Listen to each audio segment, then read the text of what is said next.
تین خوبیاں نہ ہو تو اعمال بھی ادھورے رہ جاتے ہیں۔ سیدہ ام سلمہ رضی اللہ تعالی عنہما بیان کرتی ہیں، میں نے نبی اکرم صلی اللہ علیہ وآلہ وسلم کو یہ ارشاد فرماتے ہوئے سنا ہے، جس شخص میں تین میں سے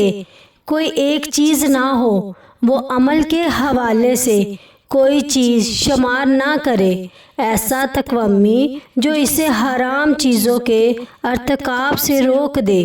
ایسی بربادی جس کے ذریعے وہ کسی بے وقوف کا سامنا کر سکے، یا وہ اخلاق جن کے ذریعے وہ لوگوں کے ساتھ میل جول رکھے۔ نبی صلی اللہ علیہ وآلہ وسلم نے فرمایا کہ انسان کی زندگی میں عقل، صبر اور اچھے اخلاق بہت ضروری ہے، کیونکہ یہی خوبیاں اسے گناہوں سے بچاتی اور لوگوں میں عزت دلاتی ہے۔ صرف عبادت کافی نہیں، اچھا اخلاق، صبر اور گناہوں سے بچنے والی عقل ہی انسان کو اللہ کے قریب کرتی ہے۔